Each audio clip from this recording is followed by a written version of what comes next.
ভয়াবহ অগ্নিকাণ্ডের শোকের মধ্যে স্থানীয় সরকার নির্বাচনে ভোট গ্রহণ চলছে হংকংয়ে।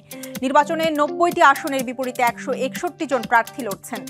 নির্বাচনী পোস্টারে ছেয়ে গেছে পুরো শহর। চীনের বিশেষ প্রশাসনিক অঞ্চল হওয়ায় আইন ব্যবস্থা, আর্থিক ব্যবস্থা, কর ব্যবস্থা ও সামাজিক নীতিসহ অনেক ক্ষেত্রে স্বাধীন সিদ্ধান্ত নিতে পারবে হংকং প্রশাসন। তবে ২০২১ সালে হংকংয়ের নির্বাচনী ব্যবস্থায় ব্যাপক পরিবর্তন আনে বেইজিং। নিয়ম করা হয় একমাত্র চীনের প্রতি অনুগতরাই প্রার্থী হতে পারবেন। গেল ২৬শে নভেম্বর হংকংয়ের তাইপো জেলার অ্যাপার্টমেন্টে অগ্নিকাণ্ডে ১৫৯ জন নিহত হয়। এ ঘটনায় এখনও নিখোঁজ অনেকে। গেল ৮০ বছরের মধ্যে সবচেয়ে প্রাণঘাতী অগ্নিকাণ্ডের স্মরণে ৩ দিনের রাষ্ট্রীয় শোক পালন করেছে দেশটি।